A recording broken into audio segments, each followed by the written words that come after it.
dito, mga hintil na ay baboy. Ayaw ko pa yung kasamot anak. Ayaw niyo ko pagpapatuloy.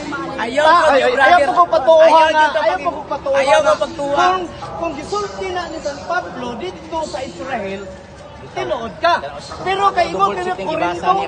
Ano Korinto 10:5? Kadali lang. Korinto. Wala man ko supak ang Korinto hintil na. Kadali lang. Wala ko sa grace. Wala ko supak kanina ng Korinto 10:5. Kaya nga ningon sa Pablo makakaon mo sa bisan isang karni. Kadali lang. Kay kung sa Hudiyo pa na, dritso ra niya na makakaon mo gawa sa baboy.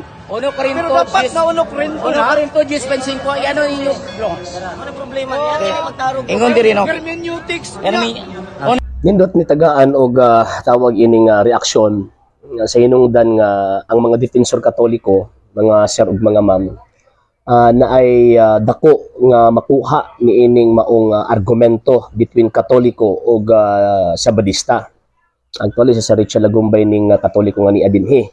And si Richard Lagumbay man gud equipped sa tawag ining logical argument So mo nang dili basta-basta nga mailad-ilad lang sa mga puntos or mga termino ang gigamit sa mga ebidensyang gipresent.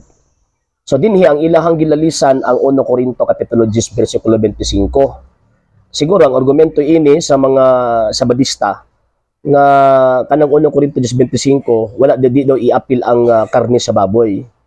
And at the same time argumento pod ni Sir Richard Lagumbay okay lang unta kung tawag ining gisulat na sa Israel kay specific gyud gina-particularize gyud ang mga butang nga dili pwedeng kaunon based sa ilahang tawag ining balaod. Pero sa San Pablo nagsulat dito mas Corinto.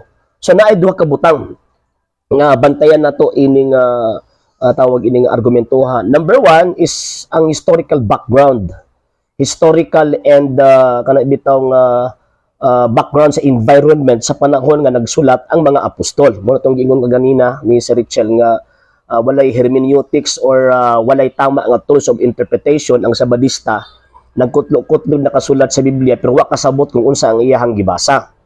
So kung tanaw nato ang setup or environment o ang lugar nga gisulatan ni San Pablo dili man tawag anang Jewish nation for example Israel, Jerusalem, dili ang gisulatan niya taga Corinto o niya hintil. So sa mga hintil manggod is wala sila samang balaod sama sa mga Hudyo nga dili ka magkaon sa karning baboy. And at the same time, at that time pod na apil mga question kay gusto manggod sa mga Hudyo at that time. Kung imo tan-aw ng Council of Jerusalem sa Acts chapter 15, gusto nila nga ang tanang ma-convert pagka-Kristiyano ilahang i-Judaize. Buti pasabot pasundon gyapon nila sa balaod ni Moises. So karon ang sa Council of Jerusalem makita nato nga ang mga apostol dili mo uyon ana. Nga naman, kaya naman tas panahong Kristo, di naman ta higot. Wala naman ta gihigot or kanang naka-tali or kung sa kulong sa balaod. Nga naman, gipagawas naman ta ni Kristo sa balaod. Kaya ang kaluwasan, dili naman tungod sa balaod, kung dili tungod sa grasya ni Kristo, dito giula sa krus.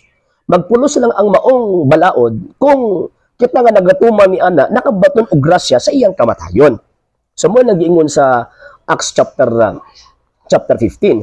So sa stand ni San Pablo nga isa sa mga kanibitong defender ana nga panahon concerning sa kanang dili pagsunod sa mga hintil sa Judaic law. Same gihapon ang iyang concept sa iyang pagsulat sa mga taga-Korinto.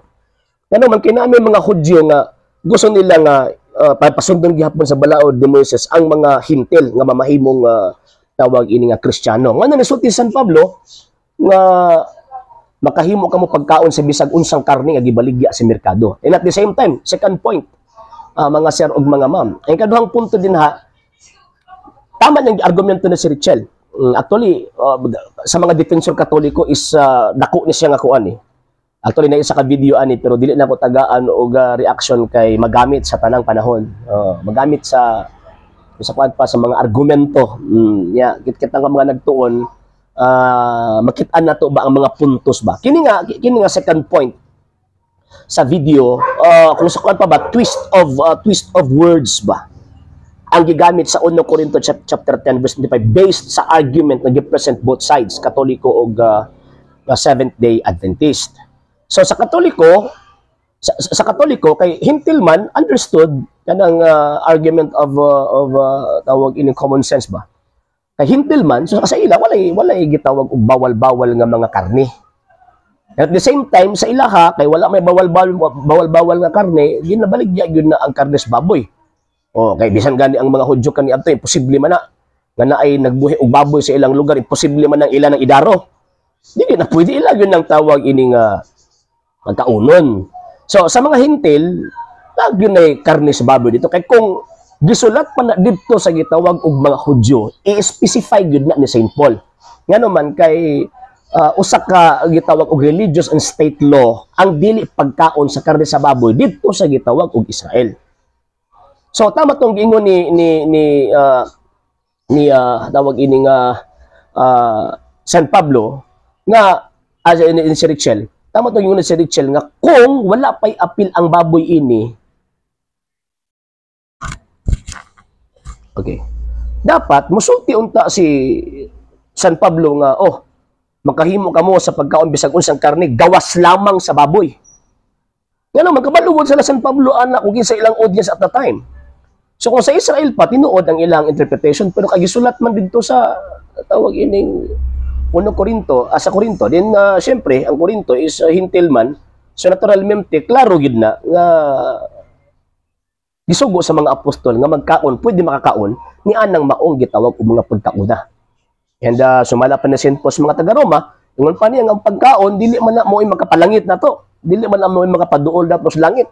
Uwa po na ilabot sa gitawag og kaluwasan. So ingon ana ang teolohiya ni San Pablo nga nagpresent na sa 1 Corinto. So kani mga depensor katoliko, kuan ninyo, tawag ining isa-isahan ninyong argumento ni si Richel, makita ninyo ang mga puntos nga di katingog ang kalaban og magamit nato.